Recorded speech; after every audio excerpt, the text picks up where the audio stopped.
반드시 합격하실 겁니다.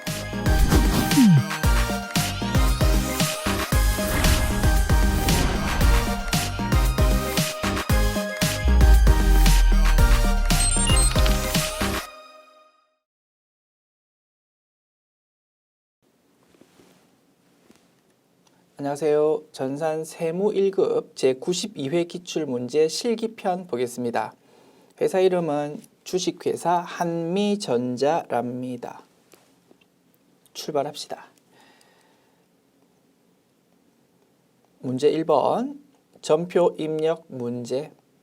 1번 문항 1월 3일 미지급금으로 계상되어 있는 주식회사 다움캐피탈에 대한 할부금은 차량을 구입하며 발생한 것으로 매월 예정 상환일에 다음과 같이 자동으로 보통예금에서 이체되고 있다. 1월 상환 예정분만 회계 처리하십시오 라고 되어 있습니다. 우리가 장기 할부 판매에 대한 회계 처리는 공부하지 않았다, 그지? 공부하지 않았던 부분이 가끔 출제되는 경우가 있다, 그지? 어떻게 하라고요? 이 문제 조금 틀리거나 감점돼도 괜찮아. 합격할 수 있거든. 중요한 거는 내가 배우지 않았던 내용이 생소한 내용이 출제되었다고 하더라도 당황하지 않고 문제 1-1번이다. 굉장히 초반부다, 그지? 초반부에 이상한 내용에 시간 막 뺏기지 말고 내가 알고 있는 지식 범위 내에서 자신감 있게 입력 빨리 하고 넘어가는 것이 중요하다고 했습니다. 그 부분 강조드리고요. 자, 이제 분석 시작합니다. 사실은 장기 할부야. 5년 차를 구입하고 돈을 5년에 걸쳐서 야금야금 주기로 했다 이겁니다. 자, 물건을 파는 사람 입장에서 생각해 보면 이제 장기 할부 판매인데 5년 후에 100만 원 돈 들어온다고 5년 후에 들어올 100만 원이랑 지금 가지고 있는 100만 원이랑 가치가 분명히 다를 겁니다. 그 가치 차이에 대해서 사실은 장기 미수금 계정이라면 뭐 외상 매출금 계정 과목이라면 장기성 외상 매출금 계정 과목으로 회계 처리해야 되고 현재 가치의 차이에 대해서 현재 가치 할인 차금이라는 계정 과목을 써서 사채에서 배웠던 유효이자율법으로 야금야금 상각을 해야 되는 게 원칙이더라 이겁니다. 그런데 중소기업에 대해서는 특례 규정이 있어요. 우리 전산 세무 자격시험은 이 회사는 중소기업입니다 라는 가정하에서 출제된다, 그지? 중소기업의 경우에는 굳이 현재 가치 할인 차금이라는 계정 과목을 쓸 필요 없습니다 라는 특례 규정이 있더랍니다. 자, 그러다 보니까 장기 할부 판매에 대해서 일반적으로 출제가 안 되는데 혹시라도 출제되더라도 굳이 현재 가치 할인 차금 또는 장기성 무슨 계정 뭐 이런 거 쓰지 않고 단순하게 우린 돈 주는 입장이다, 그지? 미지급금 계정 과목으로 그냥 단순하게 회계 처리하도록 이렇게 소개가 되는 경우가 많고, 그리고 굳이 현재 가치 할인 차금 이런 걸 쓰지 않는다 이겁니다. K1의 프로그램 자체에 등록이 안 되어 있어. 그리고 안 배운 내용을 출제하려고 하다 보니까 자료를 정확하게 줘야 된다, 그지? 돈을 120만 원 주는데 원금은 요렇고 이자는 요렇다라고 딱 명시를 할 수밖에 없어. 자, 그러면 이제 어떻게 회계 처리해야 되겠습니까? 공부하지는 않았지만 분석은 가능하겠다, 그지? 대변에 보통예금 120만 원 적는 거야. 그리고 차변에 원금 부분은 미지급금이라는 부채를 감소시키면 되겠지. 그리고 이자 부분 11만 원은 이자 비용이라는 비용의 발생을 기록하면 되겠지 뭐. 그렇게 입력을 하고 넘어가면 되겠습니다. 자, 그런데 이제 정작 중요한 포인트는 요거지. 자, 이 내용을 일반 전표 입력 메뉴에 입력해야 됩니까? 메인 매출 전표 입력 메뉴에 입력해야 됩니까? 1월 3일에 세금계산서가 발급이 되었다면, 우리가 세금계산서 발급받았다면 그 내용을 메인 매출 전표 입력 메뉴에 입력해야 될 거고, 세금계산서 발급 안 받았다면 일반 전표 입력 메뉴에 입력해야 될 겁니다. 그 내용이 전혀 지금 정보가 없다 이겁니다. 그게 좀 아쉬워. 자, 장기할부 판매의 경우 회계는 언제가 매출 인식 시기라고요? 물건 넘겨주는 시점. 차 넘겨주는 시점에 공급가액 전액에 대해서 그냥 한 장짜리 세금계산서 끊는 게 원칙이야. 회계로 따지면. 그러나 부가가치세법상 원칙적인 공급 시기는 언제라고? 그게 아니야. 대가의 각 부분 받기로 한때가 원칙적 공급 시기잖아. 돈 따박따박 받을 때마다 세금계산서 한 장씩 한 장씩 나눠 끊는 게 원칙이라고. 이게 굉장히 회계와 부가가치세법의 중요한 차이였다. 그지? 그런데 실무에서는 어떻다고 했습니까? 일반적으로 회계 신고하는 거랑 부가가치세 신고하는 거랑 서로 시기가 다르니까 굉장히 불편하다. 그러다 보니까 선세금계산서 특례가 부가가치세법에서 인정이 되고 그 선세금계산서 특례를 사용해서 회계하고 똑같은 시기에 즉 물건 넘겨주는 시기에 한 장짜리 세금계산서 끊는 게 실무에서 대부분의 경우라고 했다 이겁니다. 됐죠? 자, 지금 상황은 추측컨대 선세금계산서를 끊었다라고 추측할 수밖에 없네. 자, 차 넘겨주는 시점에 한 장짜리 세금계산서를 미리 끊었어.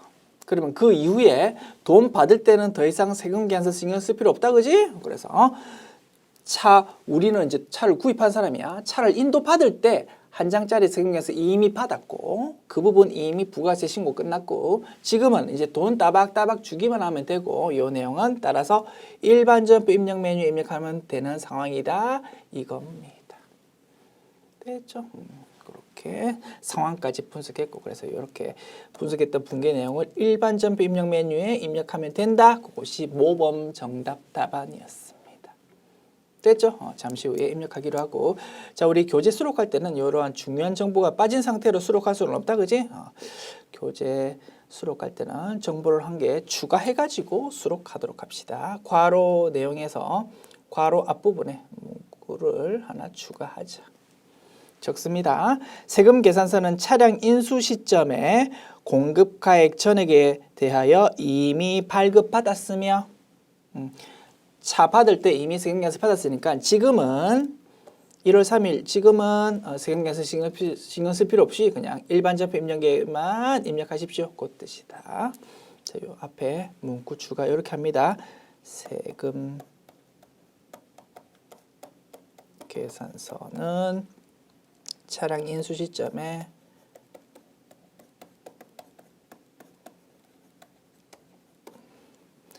공급가액 전액에 대하여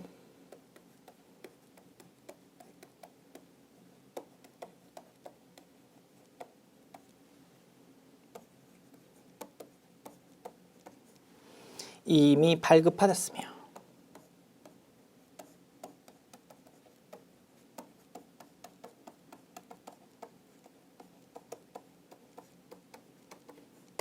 요 문구를 앞에 추가해 주십시오.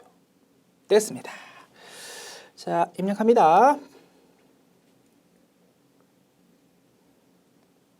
일반전부 입력 메뉴 열어서 1월 3일 대변에 보통예금 120만 원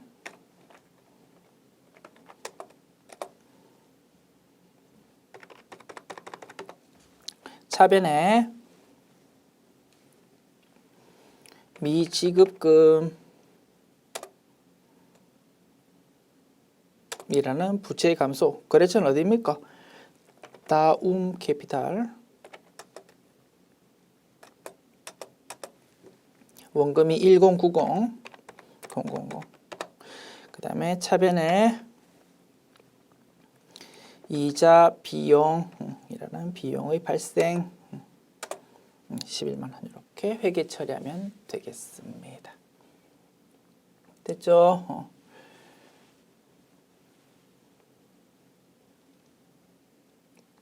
자, 요 메모 추가하기로 했고 자 다음 문제 넘어가면 되고 하나만 더 잔소리 해볼게. 가볍게 들어보십시오. 자, 우리 중소기업 특례 때문에 전산세무자격시험에서 현재가치 할인차금 이런 거 사용하지 않는다고 했는데요. 그거에 관련해서 조금만 더 부연 설명해 보겠습니다. 자, 회계 기준에 따르면 나중 미래에 돈 받을 거랑 지금 받을 거랑 다르니까 분명히 현재 가치가 다르고 그 부분에 대해서 현재 가치 할인 차금이라는 계정 과목을 사용해서 정확하게 회계 처리하는 게 원칙이라고 했습니다. 자, 그런데 사실은 현재 가치를 따져보면 한도 끝도 없어. 오늘 100만 원이랑 내일 받을 100만 원이랑 하루 차이지만 분명히 가치 차이는 있을 거라고. 말 됩니까? 그렇게 따지면 모든 돈 받을 거에 대해서 다 현재 가치를 해야 된다라는 그런 생각이 있을 수 있는데 그거는 오버다, 그지? 그러다 보니까 회계 기준에서는 미래에 돈 받을 거를 오늘의 가치로 따져서 현재 가치 할인 차금을 기록하는 거는 기준이 이렇게 기준이 되어 있답니다. 자, 오늘이 2000X1년 12월 31일이야. 그러면 유동, 비유동 구분을 어떻게 합니까? 자, 오늘은 20X1년 9월 1일이야. 연중입니다. 자, 20X1년 9월 1일의 거래에 대해서 최종 재무제표는 언제 기준으로 작성된다고? 20X1년 12월 31일 기준으로 재무제표가 작성되는 거야.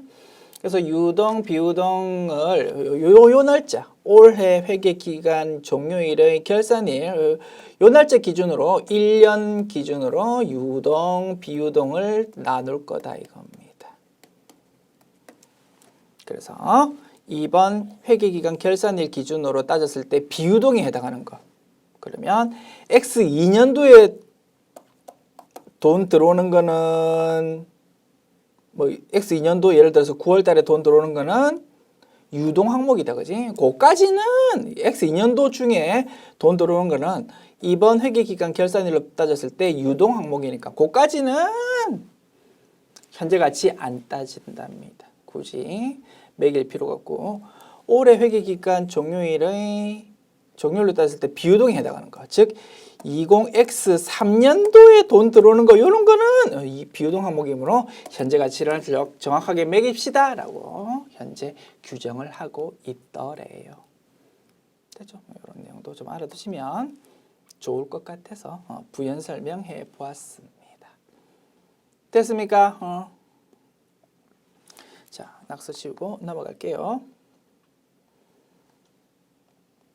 2번 문항 4월 10일 당사는 주가의 안정적인 관리를 위해서 보통주 5,000주 주당 액면값 1,000원입니다. 요거를 주당 1,500원에 매입해서 소각하고 대금은 보통예금에서 지급했다. 유상 감자다. 그지? 보통예금 지급하면서 주식 사와서 불태워버린다.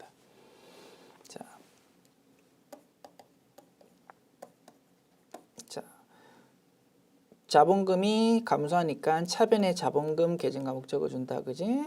액면 금액으로 1,000원 곱하기 5,000주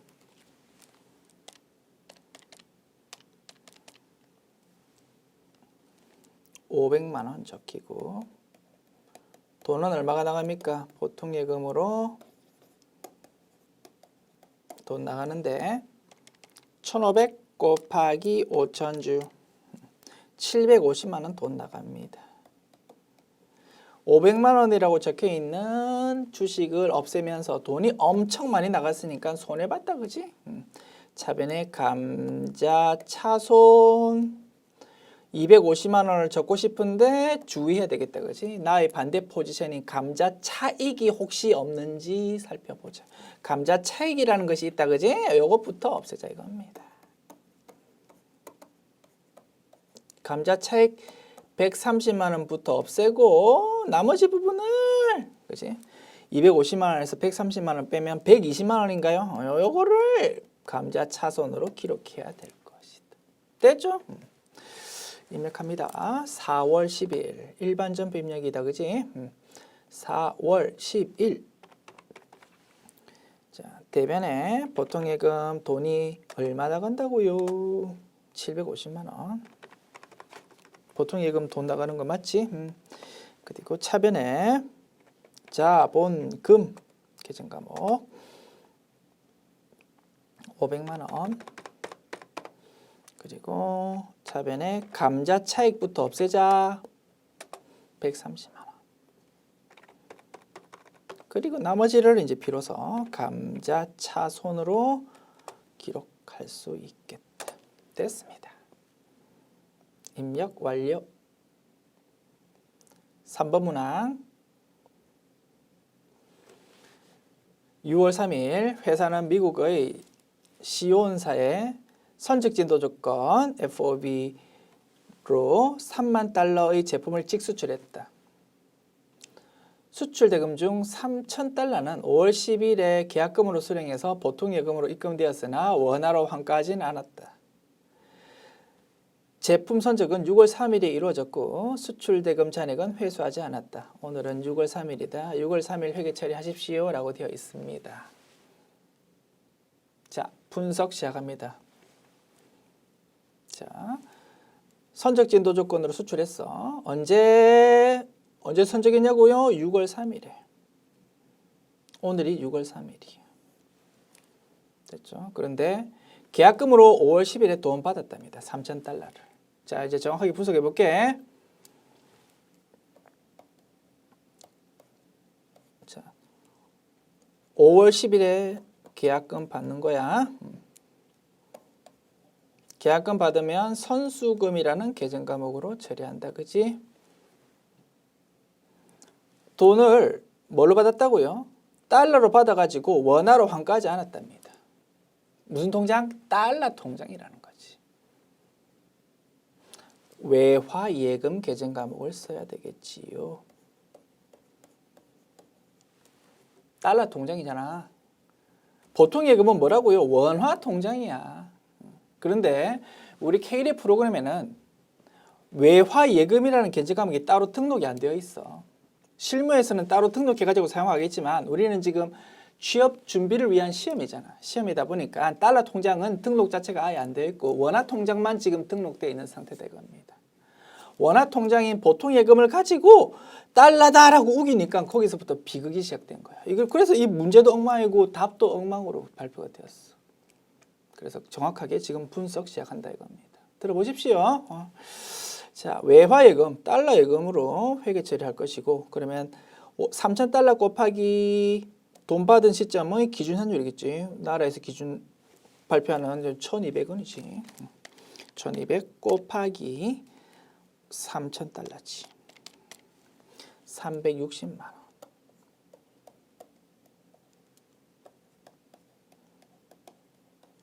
됐습니까? 자, 그리고 이제 실제 선적하는 날이라고 6월 3일. 선적하는 날 매입 매출 전부 입력 메뉴에다가 입력하는 거지. 유형 뭘로? 16 수출. 부가가치세법상 과표는 즉 공급가액은 우리 공부했다 그지? 원칙적으로 공급 시기인 선적일의 기준 환율 가지고 계산하는 게 원칙인데 예외적으로 선적일 전에 선수금 달러 받아가지고 그거를 선적일 전에 환전했을 때는 예외적으로 그 금액을 사용한다고 했습니다.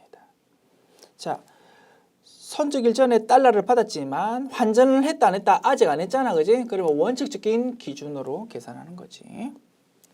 6월 3일 기준 환율을 가지고 전체 금액 3만 달러 그대로 계산하면 된다 이겁니다. 3만 곱하기 1,100원 3,300만 원 이렇게 상단부에 적고요. 이게 부가가치세 신고서에 반영돼야 되는 내용이고 회계 처리는 자, 차변에 선수금이라는 부채 감소 기록하고 그리고 나머지는 돈 나중에 받기로 했다 그지? 외상 매출금이라는 자산의 증가. 언제 환율? 6월 3일 환율. 1,100 곱하기 3만 중에서 3,000달러 이미 받았고 나머지는 27,000달러다 그지? 계산하면 29700,000이고 요거 두 개 합해 보면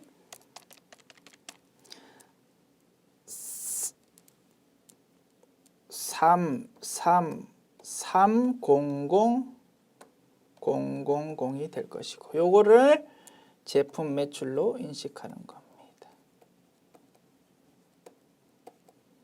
그러다 보니까 부가가치세 신고서에 반영돼야 되는 과세 표준 내용이랑 장부에 기록해야 되는 제품 매출 수익 금액이랑 서로 다른 상황이 벌어지는 것이야. 할 수 없어. 이렇게 해야지 정확한 처리가 되겠지. 그래서 기업회계 기준에서 생각하는 매출이랑 부가가치세법에서 생각하는 과세 표준들이랑 일치하면 참 좋겠지만 대부분 실무에서 일치하고 있어. 1차하면 참 좋겠지만 예외적으로 지금 같은 상황에서는 다르게 서로 처리될 수도 있다 이겁니다. 그러나 요게 맞게 처리하는 거야. 그러나 우리 시험의 출제 범위는 벗어나더라 이겁니다. 이러한 예외적인 상황은 여러분이 취업하고 나서 실무를 하실 때 겪어보시거나 또는 실무자 대상 강의에서 한 번쯤 생각해 볼 만한 주제이지 우리 전산 세무 자격시험에서는 출제 범위 벗어나는 내용이다. 알고 있으면 좋겠지만 사실은 출제 범위를 벗어나는다 이겁니다. 그런 내용이 지금 출제되었어. 계속 진행해 볼게. 자, 그리고 나중에 돈을 예를 들어서 9월 뭐 며칠 날 받는다고 할까? 예를 들어서 9월 말에 요 달러 예금을 환전했다고 가정합시다. 또는 12월 31일까지 가지고 있다 보면 12월 31일로 가정할까? 뭐 그게 뭐 더 자연스럽겠네.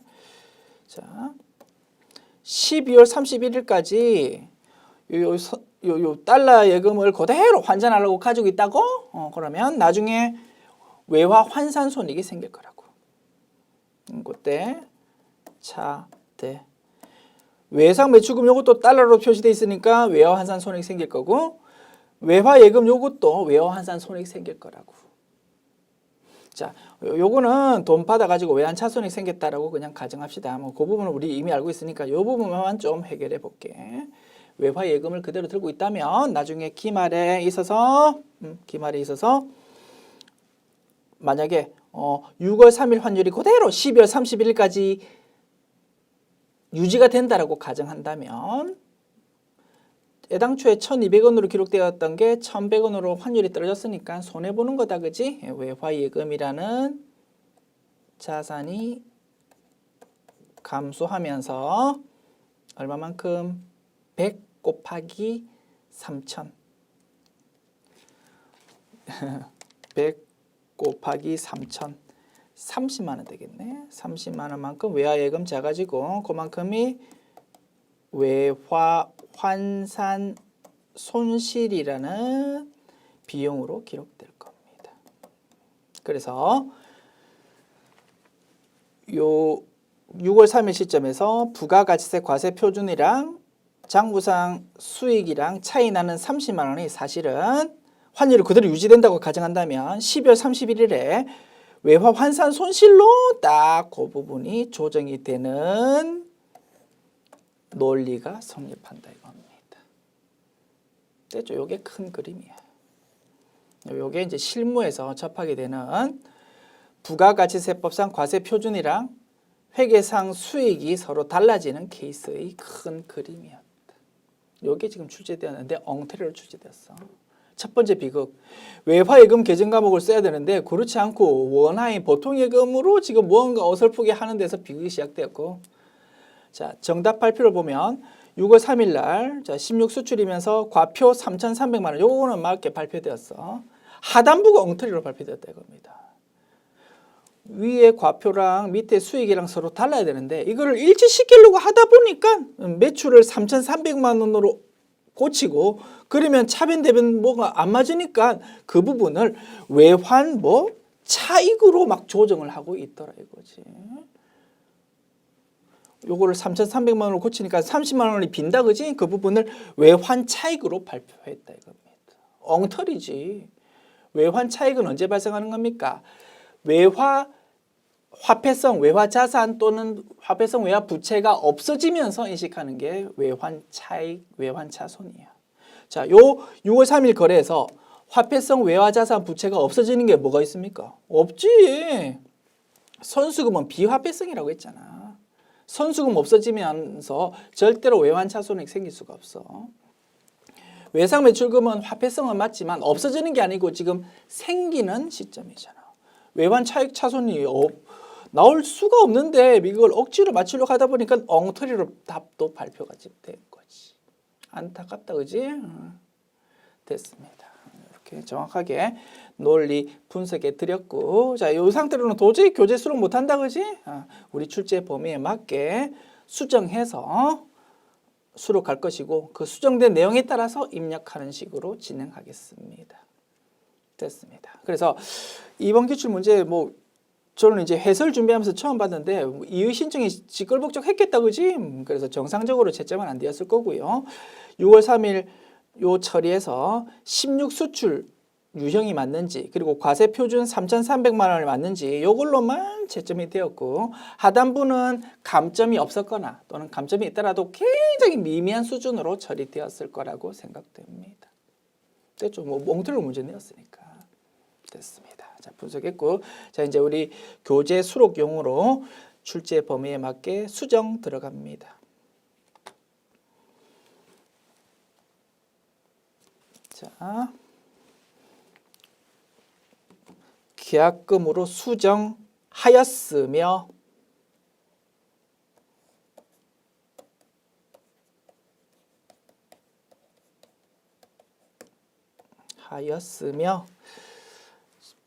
보통예금으로 입금되었으나 원화로 환가하지 않았다. 이게 이제 비극의 시작이다, 그지? 뭐 외화예금 계정이 아닌데 막 외화로 막 지금 어설프게 막 하려고 하니까 이제 뭐 막 섞여버린 거지 개념이. 자, 요거를 원화로 환가 후 보통예금으로 입금되었다.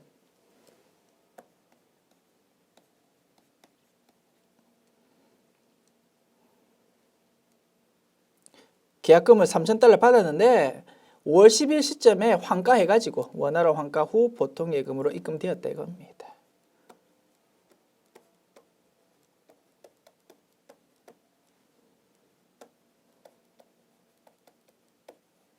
자, 그러면 이제 우리가 배웠던 상황으로 된다, 그지? 그러면 6월 3일의 이 분계는 어떻게 됩니까? 16 수출이고 상단부 과표는요.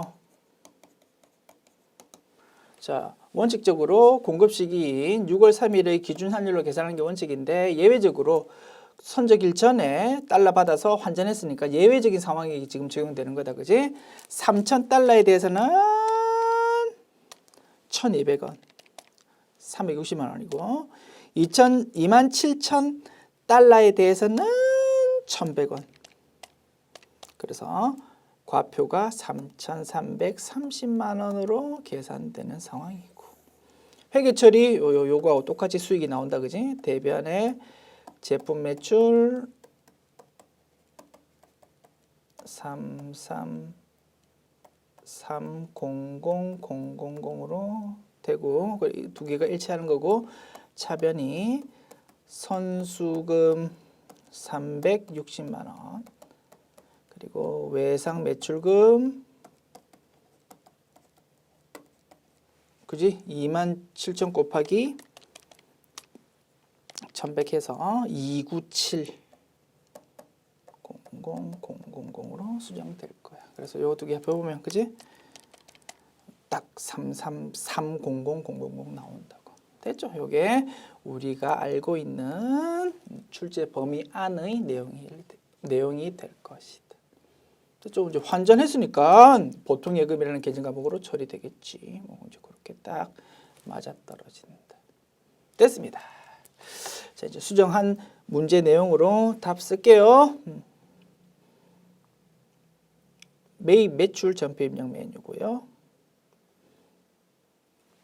자, 6월 3일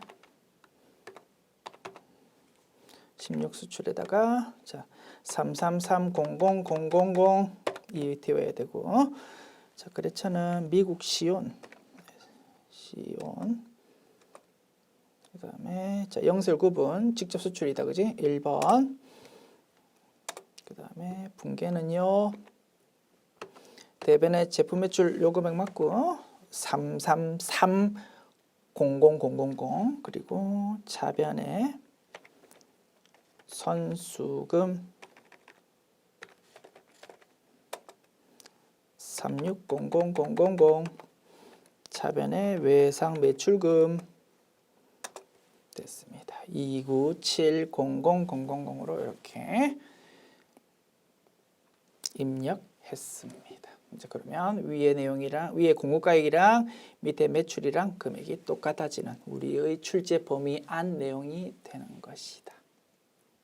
됐죠? 4번 문항 12월 31일 영업부서의 업무 수행을 위해서 주식회사 메리렌트로부터 화물차를 임차하였다. 월 이용료는 2월 5일에 통장에서 자동 이체되며 전자세금계산서는 말일자로 수취했다. 단 전액 비용으로 회계 처리할 것. 렌트했다 그지? 렌트한 부분에 대해서 비용으로 임차료 계정 과목으로 써라 이겁니다. 자, 우리가 재화용역을 구입하고 상대방으로부터 부가가치세 적혀있는 세금계산서 받았어. 여기 적혀있는 세금계산서 매입소득세 된다 안 된다? 된다 이겁니다. 화물차잖아. 트럭이잖아. 트럭은 비영업용 소형소형차 이런 거 아니니까 매입소득세 가능하고 따라서 부가수유형 50일 과세 회계처리 차변의 임차료 코드번호 800번대 코드 대변에 돈을 나중에 주기로 했으니까 미지급금으로 회계 처리하면 되겠습니다. 그리고 문제 자료로 세금계산서가 제시되어 있으니까 품목 수량 단가에 무언가가 기재되어 있다면 입력해 주기로 합시다. 됐죠? 입력하자. 12월 31일 50일 과세 품목의 화물차 수량 없고 단가 없네. 공급가액 200만 원.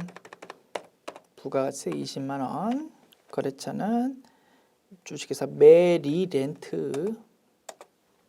전자외부 이어 분계 차변의 임차료 코드번호 800번대 코드. 대변의 미지급금. 됐죠? 상단, 하단 입력 완료. 됐습니다. 열려있는 메뉴 전부 닫고요. 문제 2번 봅시다. 부가가치세 신고 문제 1번 문항 다음은 일기 예정 신고 기간의 매입 거래 내역이다. 매입식 공제 대상만을 매입 매출 전표에 입력하고 분기까지 신용카드 매출 전표 수령 명세서 갑을을 작성하십시오. 됐죠? 자, 매입 거래 내역 3건이 나와 있습니다. 자, 매입처는 모두 일반 과세자래. 간이 과세자로부터 구입한 건 없답니다. 자, 첫 번째 신한카드로 결제했어. 즉 신용카드 매출 전표를 받았다 이겁니다. 그런데 대표이사 가사용품 구입이래. 사업과 관계없는 부분이므로 이 부분은 매입세 공제 된다 안 된다? 안 된다 이거지. 따라서 회사 이름으로 신용카드 매출 전표 받았다 하더라도 이 부분은 매입세 공제 안 되고 부가가세 신고서에 아예 반영될 필요가 없는 거다 그지? 따라서 이 부분은 입력할 필요 없다. 그 다음 현금 영수증 받았는데 생산부 화물차 소모품 교체하면서 받은 거랍니다. 이 부분은 부가가치세 부분을 매입세 공제 받을 수 있고 부가세 신고서에 반영돼야 된다 그지? 오케이. 매입 매출 전표 입력 메뉴에 입력하고 그러면 자연스럽게 요 서식에 반영될 거다. 그 다음 3월 27일 신용카드 매출 전표 썼습니다. 신용카드 매출 전표 받았습니다. 영업부 직원 생일 선물이랍니다. 우리 회사 직원의 복리후생비 목적이다. 매입세 공제 가능하다 그지? 그래서 이 부분도 입력하면 서식에 자연스럽게 반영될 거다. 됐습니다. 그래서 총 3가지 내용 중에서 이 2가지 내용을 입력한다라는 것이 결론이네. 됐죠? 자, 복습합시다.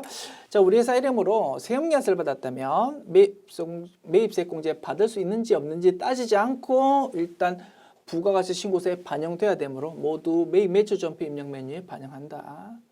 그와 달리 세금계산서 받지 않고 신용카드 매출 전표 또는 현금 영수증만 받았다. 그때는 매입세 공제 가능한 것만 부가가치 신고서에 반영된다고 했습니다. 따라서 회사 이름으로 신용카드 매출 전표, 현금 영수증 받았을 때 추려내야 될 것 4가지였다 그지? 첫 번째, 세금계산서 발급 못하는 간이과세자로부터 받은 거 있으면 빼자. 두 번째, 상대방 업종이 간이과세자처럼 세금계산서 발급 못하는 업종이 있었다 그지? 영수증만 발급할 수 있는 다군 업종들, 여객 운송업, 전세버스 제외한 여객 운송업, 모기미 형제들 뭐 이런 것들이 있었다. 그지? 그런 거면 빼자. 세 번째, 매입세 불공제에 해당하는 지출이면 예를 들어서 접대비 관련 지출, 비영업용 소형 수용자 지출, 지금 보는 것처럼 사업 무관 지출 이런 거면 빼자. 마지막으로 하나의 거래돼서 세금계산서도 받고 신용카드 매출점포도 받았다. 그런 경우도 예외적으로 있다고 그지? 그때는 철저하게 세금계산서가 우선되니까 그 부분 세금계산서가 우선되니까 그 부분은 신용카드 매출점표 받은 걸로 생각하지 말고 세금계산서 받은 걸로 생각하자라고 했다 이겁니다. 그렇게 우리 공부했던 내용 다시 한번 복습해 보았다. 자, 두 가지 내용 입력할게요. 메인 매출점표 입력 메뉴 다시 열어서 자 3월 26일 유형 신용카드 매출 현금 영수증을 받았고 매입세공제 받을 수 있는 거다 그지? 매입이면서 현과 60일이 되겠고 자 공급가액란에 부가가치세 포함되어 있는 공급 대가 금액을 적고 엔터 치면 물건값 부가가치세 자동으로 갈라지더라 그지? 93500 엔터 됐습니다. 상대방 거래처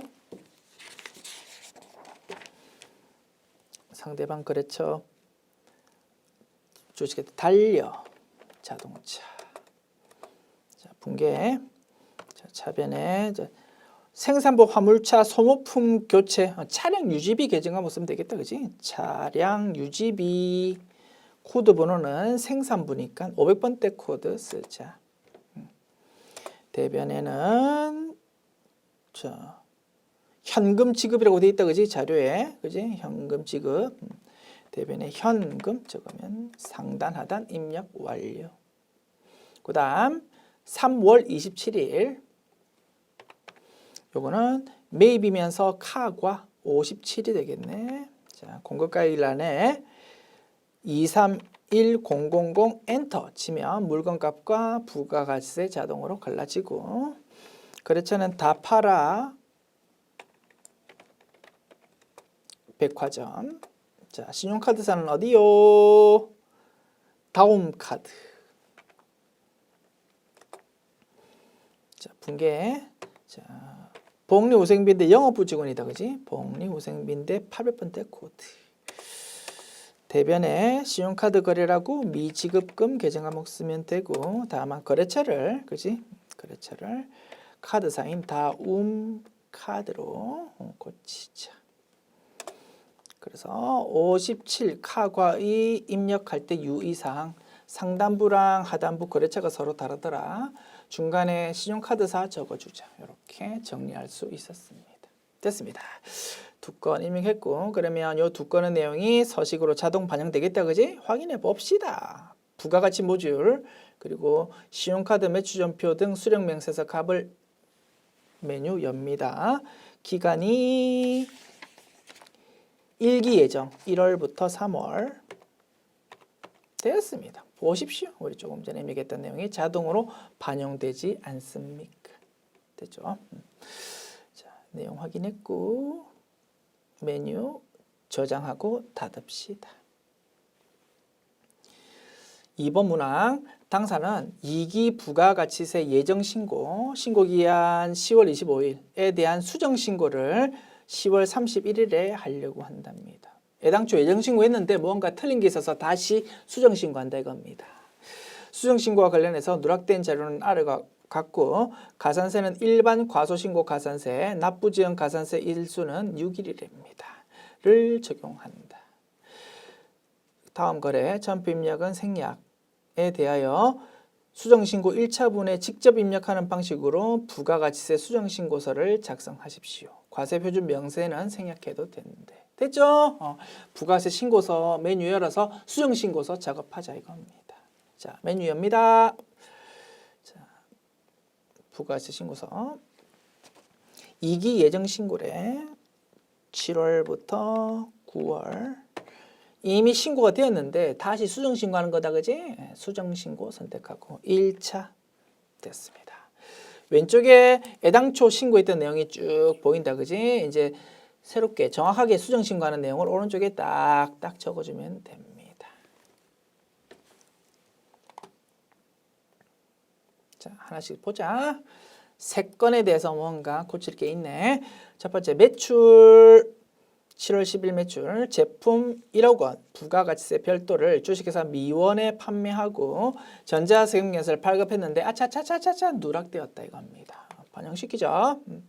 매출이 자, 1번 라인이다 그지? 1번 라인에 반영돼야 되는데 누락되었거든. 그러면 5억 원을 6억 원으로 수정하면 되겠네.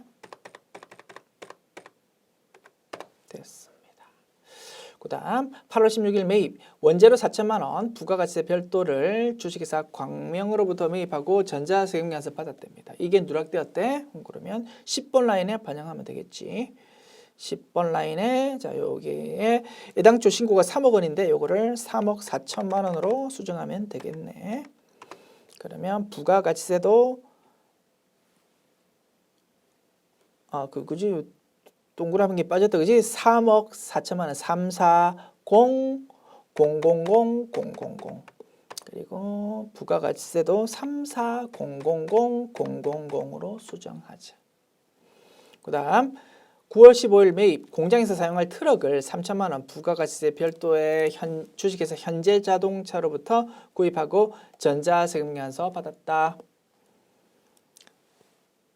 세금연수 받았는데 고정자산 매입이다 그지? 11번 라인에 적어야 되고 트럭이니까 매입세 공제 가능하다 그지? 16번 라인에는 전혀 반영할 필요가 없을 거다. 됐죠? 자 11번 라인에 금액을 얼마? 3천만 원 300만 원 이렇게 추가로 입력해야 될 거다. 됐습니다. 16번 라인에는 반영할 거 없어. 매입 공제 가능하다. 됐습니다. 세 가지 내용 입력했고 이제 가산세만 입력하면 되겠네요. 자, 가산세. 자, 자세한 내용 입력하려면 탭 키를 누르라고 했다 그지? 탭 키 누르면 이렇게 화면이 나타납니다. 자, 예정 신고 때 뭔가 작게 신고 납부했다 그지? 신고 불성실 가산세, 납부 불성실 가산세 내야 될 겁니다. 자, 먼저 신고 불성실 가산세 일반 과소신고. 여기서 자, 출발점이 납부세액이다 그지? 얼마를 작게 납부세액 얼마만큼을 작게 신고했습니까? 자, 이 부분 1,000만 원이 매출세액. 요거만 반영하면 안 된다 그지? 매입세액 공제 받을 수 있는 매입세액도 작게 신고했으니까 이 부분도 반영해야 정확한 납부세액이 나오지. 400만 원 300만 원 하면 납부세액으로 보았을 때 얼마만큼이 작게 신고 납부되었다고요? 1,000만 원 마이너스 700만 원 하면 300만 원 나옵니다. 요거 가지고 가산세 계산한다. 됐죠? 자, 300만 원 가지고 출발할 거고 자, 낙수 좀 지우자. 자, 300만 원 가지고 계산할 거고 원칙적으로 10%다 그지? 30만 원이 원칙인데 한 달 이내에 수정 신고한다면 90% 감면 가능하더라 그지?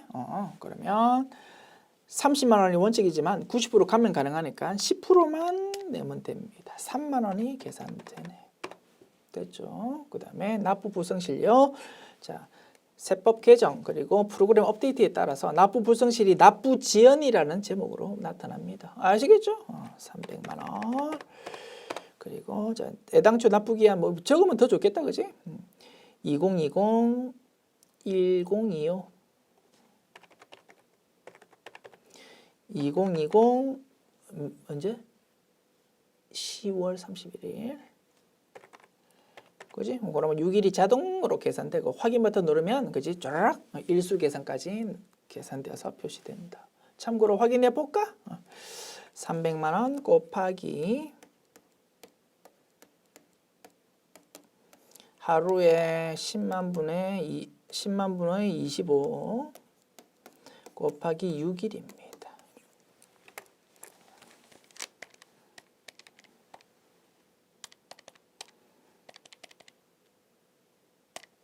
하루에 750원씩 따박따박 가산세가 붙는데 6일이거든 4,500원 그대로 계산됩니다. 참고로 확인해 보았고, 자 이렇게 가산세 두 가지 내용 입력했고요. 확인 버튼 누릅니다. 이렇게 하면 해야 될 작업 모두 끝났고, 최종 결론값이 맨 아래쪽 수정 신고할 때 최종 결론값이 230345000이라는 숫자로 표시되네요. 됐습니다. 메뉴 저장하고 닫읍시다. 자, 열려있는 메뉴 전부 닫고 문제 3번 기말 수정 분계 볼게요. 1번 문항 올해 1월 2일 5년 만기의 사채 이자 지급일은 매년 말을 다음과 같이 발행했다. 액면가액과 발행가액의 차액은 유효이자율법에 따라서 삼각하고 액면이자는 현금으로 지급한다. 올해 말 사채 발행에 따른 이자 비용에 대한 회계 처리하십시오. 결산일은 12월 31일. 사채 할인 발행했을 때의 이자 비용 인식 문제다, 그지?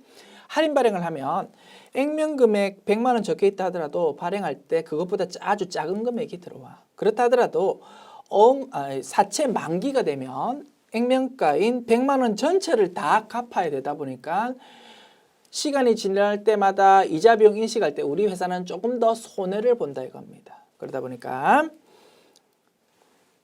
표시 이자로 주는 이자 금액보다 더 큰 금액을 이자 비용으로 인식할 수밖에 없다. 됐죠? 자, 차변에 이자 비용 인식하는데 돈 나가는 것보다 더 크게 비용을 인식한다. 자, 돈이 얼마 나갑니까? 10% 곱하기 100만 원. 10만 원 돈 나가네요. 돈이 현금으로 나간대. 그런데 10만 원보다 더 크게 이자 비용 인식한다, 그지? 자, 분계로 따지면 차변에 적혀 있던 사채 할인 발행 차금이 대변에 적혀서 없어지기 때문이다 이겁니다. 얼마만큼? 이번 삼각비 15,000원만큼. 그러다 보니까 차변에 이자 비용 인식하는 거는 11,500원만큼을 인식하게 될 거다. 됐죠? 자, 수동 계산이다, 그지? 일반전 변명 메뉴 열어서 차변에 이자 비용 115 000 대변에 현금 10만 원 그리고 대변에 사채 할인 발행 차금 그지? 15,000원 이렇게 기록하면 되겠습니다. 2번 문항 다음 자료를 보고 일반 기업회계 기준에 따라 자산 및 부채에 대하여 외화 환산 손익을 인식하십시오. 선급금, 외상 매입금 나왔다, 그지? 아무 생각 없이 두 개 다 하면 안 된다, 그지? 선급금은 절대 하면 안 돼. 왜? 비화폐성이잖아. 그래서 화폐성 항목인 외상 매입금에 대해서만 외화 환산 손익 인식하면 되겠다. 자,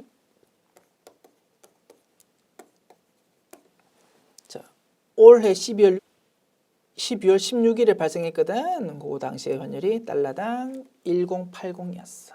그런데 기말 환율이 달러당 1150으로 바뀌었답니다. 환율이 높아짐에 따라서 부채가 늘어났다, 그지? 회사 입장에서 좋을 거 하나도 없습니다. 부채가 늘어났으니까 손해본 거고 외화 환산 손실이지. 부채가 증가하는 거야. 외상 매입금 얼마? 1달러당 얼마씩 손해봤다고요? 1150 마이너스 1080 70원씩 손해봤어. 곱하기 15,000달러 1050000 됐습니다. 수동결산 입력합시다. 자, 차변에 외화 환산 손실 1050000 그리고 대변에 외상 매입금 거래처가 영어다, 그지? 투루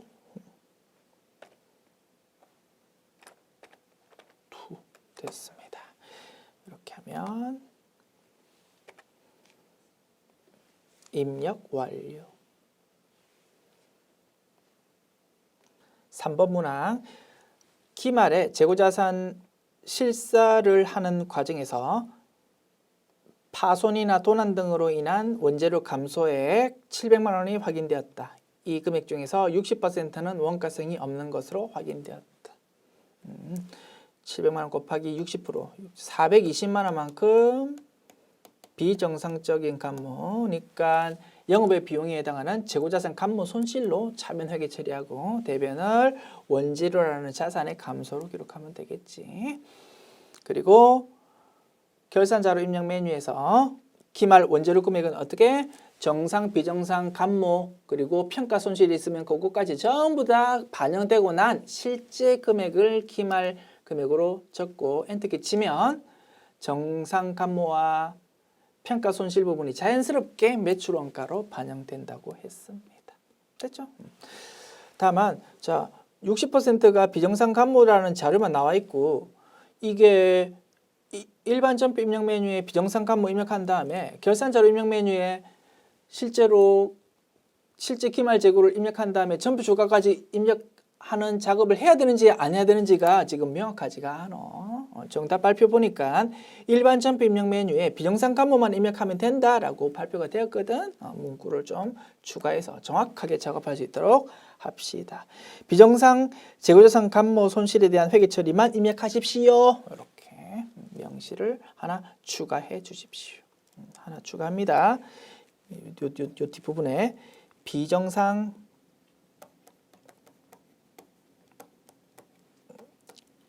재고자산 감모 손실에 대한 비정상 재고자산 감모 손실에 대한 회계 처리만 입력하시오.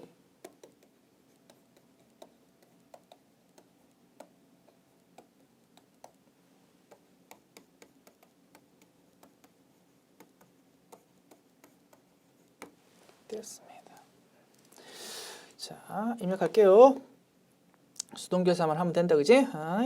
차변에 재고자산 감모 손실 900번대 코드다, 그지? 얼마요? 420만 원. 그리고 대변에 원재료라는 자산의 감소 420만 원 적고 주의하자. 재고자산, 원재료라는 재고자산이 매출원가가 아닌 이유로 감소하니까 적요란에다가 반드시 8번, 적요 8번 타기정 대치라는 걸 적어줘야 이 부분이 딱 반영되어 가지고 프로그램에서 정확하게 매출원가가 계산될 것이다. 됐습니다. 자, 4번 문항. 다음은 회사의 실제 당기 법인세 과세표준 및 세액조정 계산서의 작성 서식의 일부 내용이다. 입력된 데이터는 무시하고 주어진 세율 정보를 참고로 법인세 등에 대한 회계 처리를 하십시오. 법인세 비용 인식하는 문제다, 그지?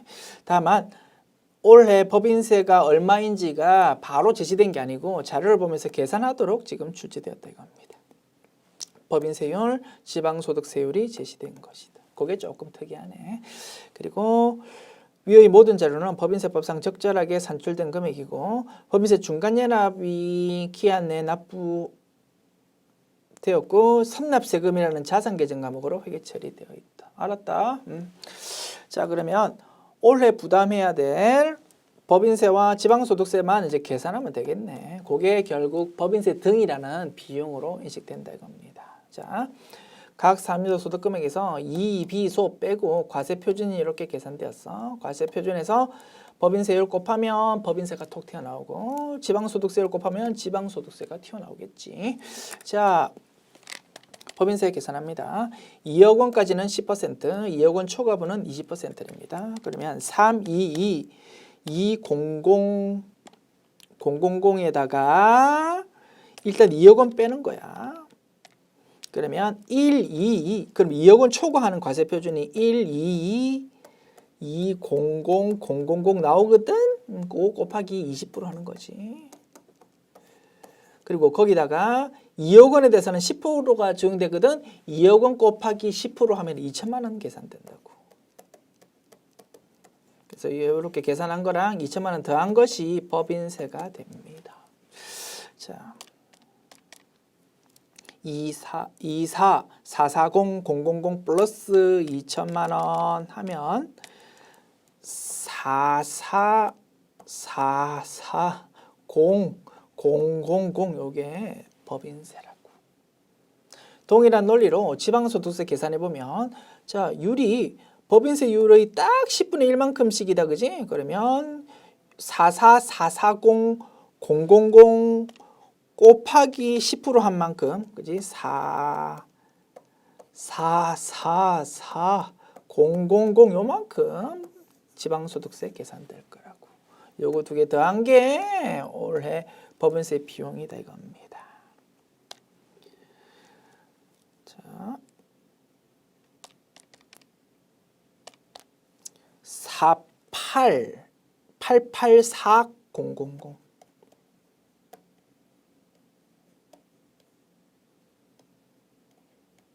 그지? 요게 올해 법인세 비용이고 그중에서 선납세금 빼면 추가 납부해야 되는 게 26384,000 나올 겁니다. 됐습니다. 자, 수동 계산으로 입력해도 됩니다만 자동 계산이 조금 더 편하겠다. 그죠? 자동 계산으로 작업할게요. 자, 결산 자료 입력 메뉴 열어서 자, 1월부터 12월 자, 쭉 내려가서 하단 쪽에 법인세가 나와 있다. 그지? 자, 법인세 등 결론값이 4884000 되어야 돼. 자, 선납세금 2250000 이미 표시되어 있고 추가 금액이 얼마요? 26384,000. 그래서 법인세 등이라는 요 라인의 최종 결론값이 48 자, 조금 지우개를 조금만 지울게. 요거. 그지? 그지? 48884,000 이렇게 된다 이겁니다. 자, 확인했고요. 전표 추가 버튼 클릭하면 필요한 내용이 붕괴 자동 생성될 거다. 됐습니다. 자, 열려 있는 메뉴 참고로 확인해 볼까? 새로 고침 버튼 누르면 자, 하단부에 그지? 법인세 내용이 이렇게 반영되는 거 확인할 수 있다. 됐습니다. 자, 열려 있는 메뉴 전부 닫고 낙서 지우고 문제 4번 원천 징수 봅니다. 1번 문항 회사는 11월 중 아래와 같이 기타 소득을 지급했다. 아래 자료를 이용해서 기타 소득자 등록, 기타 소득자 자료 입력, 원천 징수 이행 상황 신고서를 작성하십시오. 됐죠? 자, 기타 소득자 자료 나와 있고요. 상금이네요. 최천호는 불특정 다수가 순위 경쟁하는 대회에서 입상해서 상금 받았다. 기타 소득에 해당한다. 그지? 그리고 이 경우 필요 경비율 80% 인정될 겁니다. 소득 지급일은 11월 28일이다. 소득자는 거주자이다. 나와 있습니다. 입력하자. 자, 세 가지 메뉴 작업하는 거네. 먼저 자, 원천 징수 모듈 누르고 기타 소득자 등록부터 할게요. 815 최천호 자, 거주자 상금 및 부상 선택하면 되겠네. 자, 내국인이고요. 자, 주민등록번호가 82021812345660 자, 내국인 주민등록번호 실명 뭐 이 정도 선택하면 80% 자동으로 필요 경비를 입력되겠다. 그치? 오케이.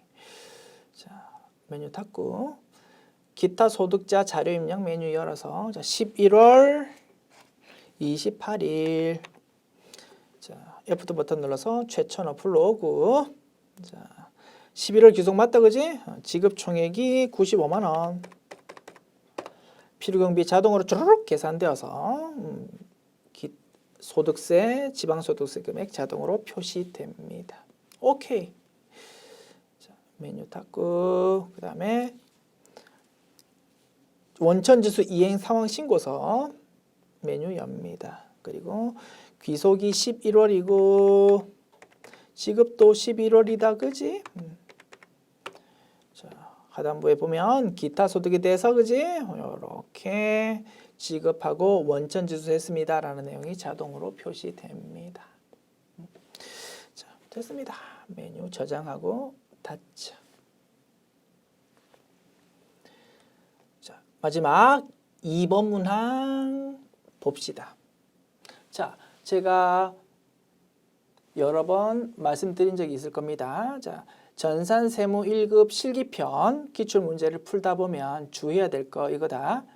실기편 문제 2번 부가가치세 신고서 작성, 실기편 문제 4번 원천징수 관련 내용. 이 부분은 우리가 공부한 내용은 엄청 많은데 점수 배점 자체가 좀 작다 이겁니다. 그러다 보니까 배점이 얼마 안 되는데도 막 이것 요구하고 저거 요구하고 막 그런다 이거지. 그러다 보니까 시간을 막 그 어설픈 문제 내용대로 막 다 작업하려면 시간이 엄청 걸리는 문제가 가끔 있다고 했습니다.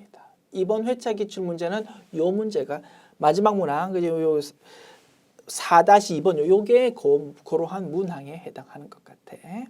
그래서 중요한 건 이거야. 점수 배점 엄청 작거든. 그 점수 전부 다 챙기려고 하지 말고 절반 정도만 챙긴다라는 마음으로 빨리 내가 알고 있는 내용을 작업하고 넘어가는 것이 중요하다고 했습니다. 그것이 합격의 지름길이야. 됐죠? 그래서 사실은 시험이라는 게 내가 공부를 좀 열심히 하고 실력을 갖춘 사람은 큰 변수 없이 그냥 합격하면 참 좋겠는데 시험이다 보니까 어느 정도 전략적으로 접근하는 게 필요할 수밖에 없더라 이겁니다. 문제 왜 이렇게 점수 비중도 작으면서 지저분하게 냈습니까? 이거 안 풀립니다. 할 수 없잖아. 그지? 우리는 할 수 없어. 현실에 조금 적응을 하면서 전략적으로 접근해서 합격하는 것이 중요하다 이겁니다. 좀 못마땅하신 분들도 있겠지만 저도 못마땅합니다. 그렇지만 우리는 할 수 없어. 시험 친 입장에서 적응해서 빨리 합격해야 된다. 됐죠? 자, 출발하기 전에 일단 여러분들 달래기 위해서 침을 좀 발라드렸습니다. 너무 화내지 마. 이 문제 보고. 자, 일단 이 문제 자체로 진행하기에 너무나 지금 지저분하고 어설픈 부분이 많아. 자, 일단 문제 수정을 4군데 하고 나서 좀 깔끔하게 수정하고 나서 문제 진행하겠습니다. 자, 첫 번째 내용. 4군데 수정 일단부터 먼저 합니다. 교재 수록할 때 4군데 수정한 상태로 수록할 거야. 자, 먼저 신용카드 사용액 소득 공제 시 추가 사용 공제는 없는 것으로 가정할 것이라는 관로한 내용이 있습니다. 이 부분 일단 삭제합니다.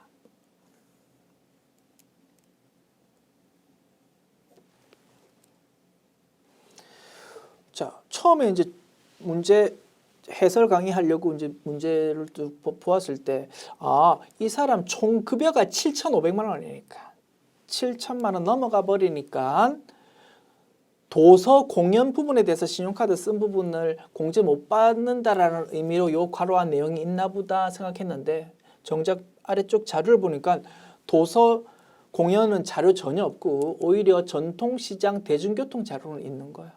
그러면 전통시장 대중교통 당연히 적용해야 되는데 그게 추가 사용 공제인데 그거를 없는 걸로 가정하라는 건 도대체 무슨 말인지 의아해가지고 모범 답안 발표를 보았더니 과거보다 올해에 많이 직불카드 썼다면 그거 조금 더 추가할 수 있는 거 그거는 하지 말라 그 뜻으로 발표했답니다. 그거는 예전에 세법 개정에 따라서 한시적으로 잠깐 적용하다가 지금은 전혀 해당 사항 없는 과거의 세법 내용입니다. 그래서 예전에 과거에는 얼마 썼는지 올해는 얼마 썼는지 이렇게 입력란이 따로따로 있었던 적이 있었다 이겁니다. 예전 내용을 지금 엉터리로 뒷북치고 있는 거지. 추측건데 과거에 만들었던 문제를 올해에 재활용하는 과정에서 삭제해야 되는 문구가 삭제 안 되고 그대로 지금 출제된 걸로 판단이 되네요. 조금 성의 있게 출제해 주었으면 하는 아쉬움이 있습니다. 됐죠? 이 엉터리 문구야. 지금 세법하고 전혀 관계없는 엉터리 내용 일단 삭제. 첫 번째 수정 내용. 그리고 뒷부분 자료를 보면 세액공제 자료들이 월별로 쭉쭉쭉쭉 제시되어 있다고. 그냥 1년치 기준으로 제시하면 될 텐데 꼭 월별로 제시되어 가지고 모범 정답 발표되니 보니까 입사를 3월 1일에 했으니까 1월 달과 2월 달 내용은 적용 안 됩니다가 모범 답안이었답니다. 우리 소득세법 이론편에서 이런 거 배웠지? 근로소득이 있는 경우에만 적용되는 공제가 있고 근로소득이 있는지 없는지 관계없이 적용되는 공제들이 있었습니다. 근로소득이 있는지 없는지 관계없이 적용되는 공제들이 뭐가 있었습니까? 대표적으로 4가지가 있었어. 인적공제, 자녀세액공제, 그러니까 즉 사람과 관련된 부분, 그 다음에 기부장려 차원에서 기부금 공제, 그 다음에 100세 시대에서 연금 장려하는 차원에서 연금 관련 공제. 이런 4가지 공제는 4가지 성격의 공제는 근로소득과 관계없이 전부 다 공제 적용해주고 그 외의 공제들은 근로소득이 있는 사람한테만 즉 근로소득자에 대한 혜택으로 적용된다고 했었다 이겁니다.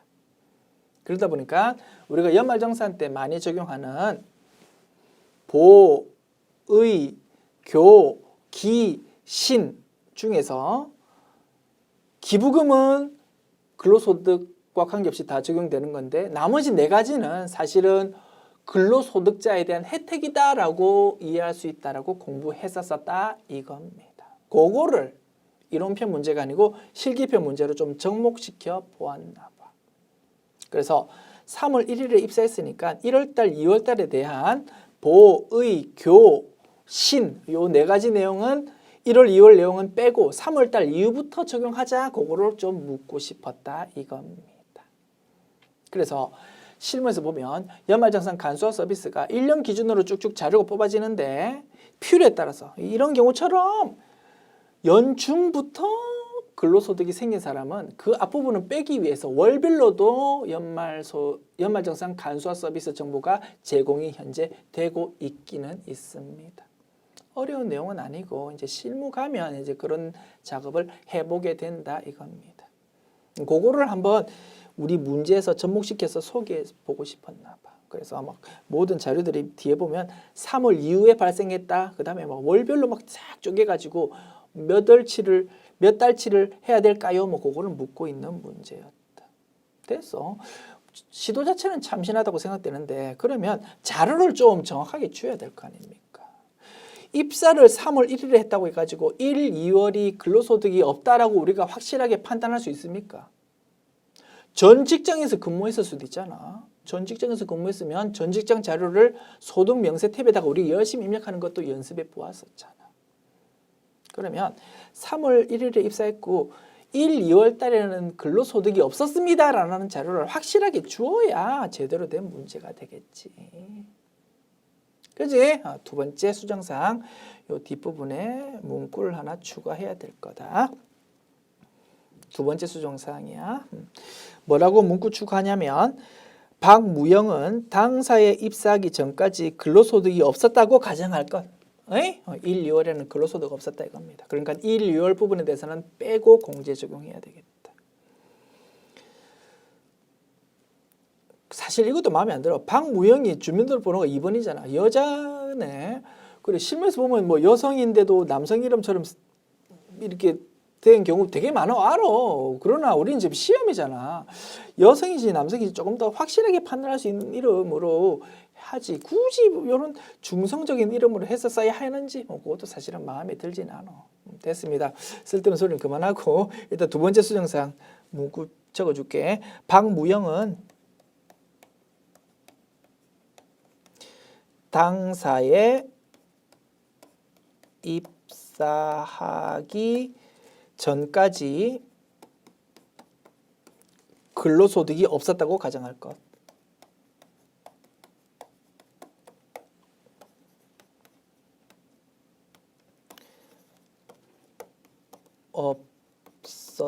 없었다고 가정할 것. 아시겠죠? 이렇게 문구를 확실히 좀 추가해 주십시오. 두 번째 수정사항. 세 번째 수정사항요. 자, 주택임차 차입금 원리금 상환액, 전세자금 대출이다, 그지? 이 부분에 대해서 이제 입력을 하는데 보십시오. 뭐 3월 이후 지출액이 1,500만 원이다. 그럼 이거 1,500만 원을 적어야 되는 거야. 자, 300만 원 적는데 란이 개인한테서 빌린 건지 금융기관으로부터 빌린 건지가 사실 구분이 돼야 되거든. 근데 개인으로부터 빌린 거는 별도의 탭에다가 내용을 입력해야 되는 거라고. 그래서 추측건데 이건 아마 금융기관으로부터 빌린 걸로 추측이 됩니다. 근데 보험정답 발표된 거 보았더니 왜 금융기관인지 개인인지 언급 안 되었냐면 국세청 자료이기 때문이랍니다. 국세청 자료에는 개인으로부터 빌린 거는 알 수가 없으니까 국세청에서 제공을 못하고 금융기관으로부터 빌린 것만 국세청이 파악이 되니까 자료가 제공되고 있답니다. 맞는 말이야. 그러나 정수 피해점이 아주 쥐꼬리만 하면서 이것 시키고 저것 시키고 막 그렇게 해놓고 수험생들이 막 바쁘게 입력하는 와중에서 팔자 좋게 그런 거를 추리해가면서 상황을 파악하기는 어렵다 이겁니다. 지금 마음의 여유가 없잖아. 그러니까 문제라도 좀 깔끔하게 좀 해줘야지, 그지? 그래서 이 부분에 대해서 금융기관 차입분이며 이 부분을 좀 정확하게 문구 추가해 주시기 바랍니다. 세 번째 수정사항. 금융기관 차입분이며 라는 요 문구를 추가하고 문제 풀기로 합시다. 자, 그 다음 연금저축 500만 원이다. 이 부분 개인연금저축이라는 란은 2000년 12월 31일 이전에 가입한 거고 연금저축이라는 란은 세액공제고 2001년 1월 1일 이후에 가입분이다. 그지? 이 부분에 대해서도 좀 정확하게 판단할 수 있도록 언제 가입한 건지를 자료 추가해야 될 거다 이겁니다. 이 부분에 있어서 네 번째 수정사항 2001년 1월 1일 이후 가입분임이라는 자료를 추가해 주십시오.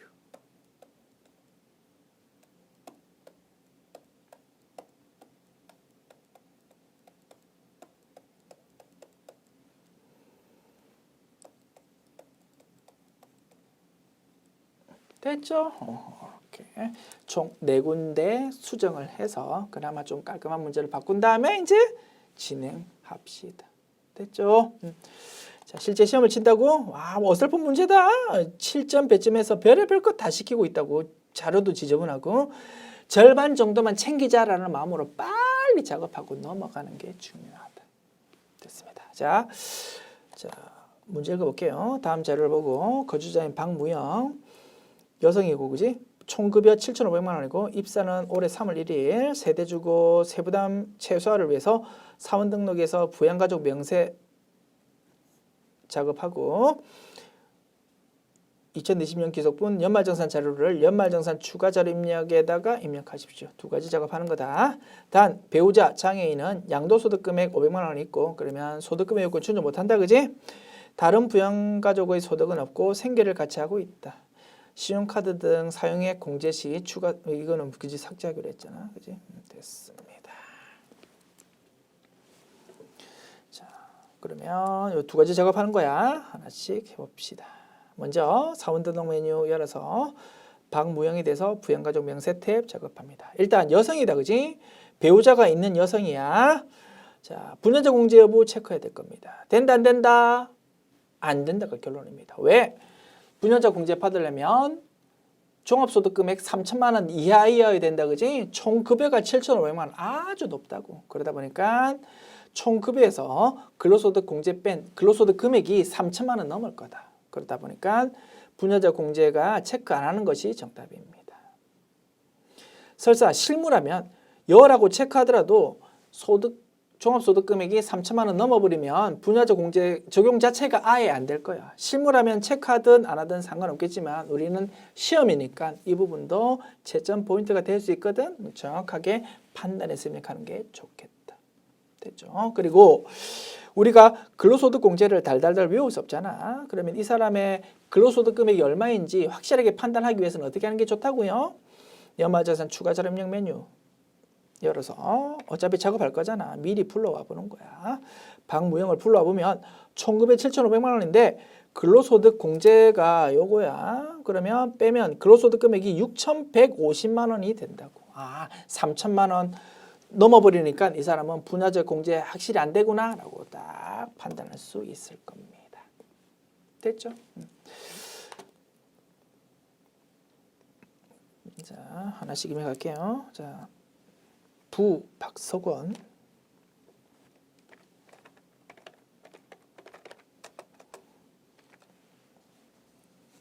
450712 1125 423. 자, 되겠지, 그지? 60세 이상. 경로대 공제 자동으로 체크해야 된다, 그지? 75세네. 그 다음에 1번 최기순. 자, 47 0130 23 11 767. 60세 이상 체크하고 73세니까 자동으로 경로대 체크됩니다. 자, 배우자 김종호 80 0325 111 7531. 자, 배우자는 된다 안 되더라, 그지? 양도소득 금액이 500만 원 있다 보니까 소득 금액 요건 존재 못하더라. 부라고 체크합니다. 그 다음에 자녀 김우영 11 1011 3345 825. 자, 9세네요. 20세 이하 체크하면 되겠고. 자, 7세 이상 자녀세액 공제 자동으로 체크된다, 그지? 오케이. 그 다음에 김상아 200915 43 45714. 올해 태어났다, 그지? 20세 이하 체크하면 되고. 출산 공제가 적용될 거다, 그지? 자, 첫째인지 둘째인지 정확하게 적어주자. 둘째네. 됐습니다. 이렇게 하면 부양가족 명세 대입 작업 완료. 메뉴 닫고요. 자, 이제 삭제했다가 다시 불러올게요. 왜냐하면 부양가족 명세 작업이 부양가족 탭에 지금 안 불러와진 상태잖아, 그지? 새로 고친 버튼 누르든지 아니면 삭제했다가 다시 불러오는 게 정확할 겁니다. 자, 삭제했다가 자, 이 사람에 대해서 삭제하자. 삭제했다가 다시 불러오자. 방모형. 됐죠?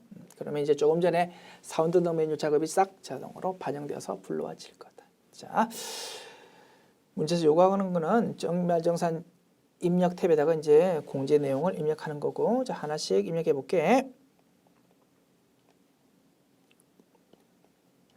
자, 주택임대 차익금 원리금 상환액 적는다. 주택 차입금 원리금 상환액, 그지? 여기서 대출기간 란, 그지? 여기다가 금액 적어주면 되겠다. 1,500만 원. 자, 노란색이다 보니까 입력하려고 하면은 보조장에 나타난다, 그지? 여기서 적어주는 거고. 주택임대 차익금 원리금 상환액이고 대출기간 란, 그지? 여기다가 금액 적어준다. 1,500만 원. 됐습니다. 그 다음에 연금저축, 그지? 세액공제에 해당하는 연금저축이다. 그러면 연금저축 등 원이라는 탭에서 작업해야 되고, 여기서, 그지? 연금저축 두 개 중에서 이 연금저축 2001년 1월 1일 이후 가입분이다, 그지? 여기다가 새마을금고 계좌번호 111-257-30 납입금액이 500만 원. 연금은, 그지? 연금 관련은 근로소득 관계없이 적용되니까 뭐 3월 이후다 뭐 이런 자료가 따로 없다, 그지? 퇴직연금도 마찬가지. 자, 퇴직연금 적어줍니다. 요거는 네모 1번 쪽에 적어준다, 그지? 새마을금고 222-494-70 납입금액이 200만 원. 됐습니다. 그다음 입력했고, 자, 보장성 보험에 대한 내용, 박무영 본인에 대한 거네. 보험료는 3월 이후다. 알았다. 자, 종피 보험자가 박무영 요거 되고요. 김우영 자녀다, 그지? 요것도 됩니다. 그래서 두 개 합해서 230만 원 입력하면 되겠네.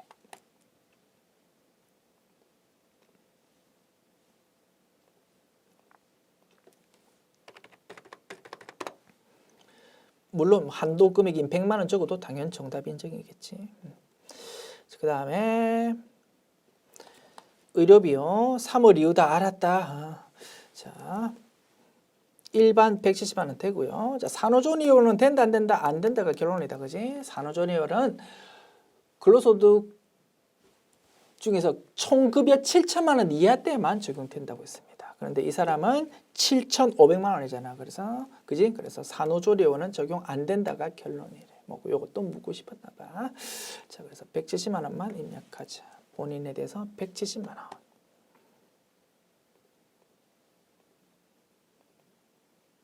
본인 170만 원. 확인. 그다음에 또 의료비네. 김종호 배우자 거다, 그지? 480만 원. 이것도 되겠지. 의료비는 소득금액 요건, 나 요건 안 따지니까, 그지? 배우자는 뭐 당연히 나이 따질 필요 없고 소득금액 요건만 따지면 되는데 소득금액 관계없이 적용해 준다 이겁니다. 의료비 480만 원. 다만 주의할 거, 배우자가 장애인이라고 문제 자료에 나와 있거든. 그러면 요거 세부담 최소화를 뭐 문제에서 딱 특별히 명시는 안 했지만 당연히 세부담 최소화로 작업해야 되겠다, 그지? 480만 원을 일반이 아니고 장애인으로 해주는 것이 세금이 1원이라도 작아질 거야. 장애인 쪽에다가 입력해 줍시다. 자, 얼마요? 그지? 장애인에다가 480만 원. 그 다음에 박석원이 아버지다, 그지? 65세 이상입니다. 320만 원 적어줍시다. 의료비 65세 이상, 그지? 그러면 170만 원에다가 320만 원 더하면은 490만 원 되겠네, 그지? 됐습니다. 그 다음에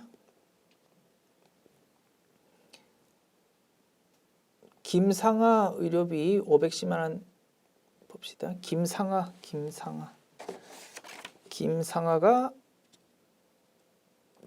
자녀였다, 그지? 자녀는 일반이다, 그지? 일반 510만 원 입력합시다. 그 밖의 공제 대상자 여기다가 입력하면 되겠네요. 510만 원 됐습니다. 확인 버튼 누른다. 오케이.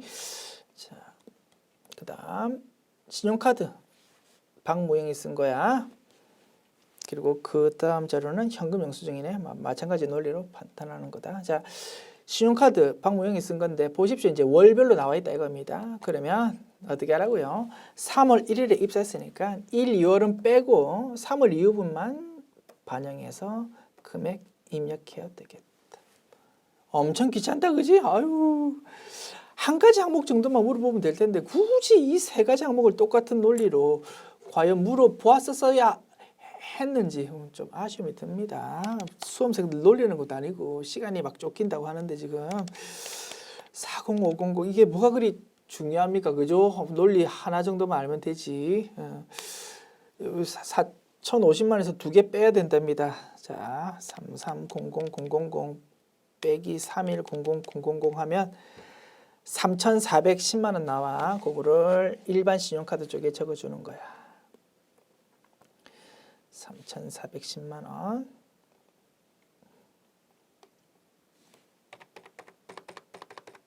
자, 그다음에 그지? 그다음에 280만 원에서 30만 원 빼면 250만 원 나온다, 그지? 그거를 전통시장에 적어주는 거야. 250만 원.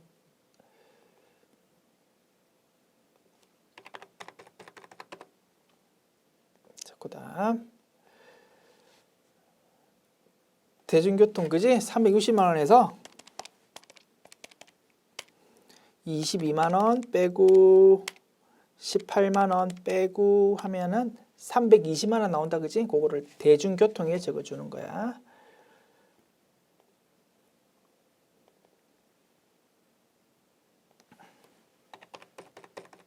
그다음에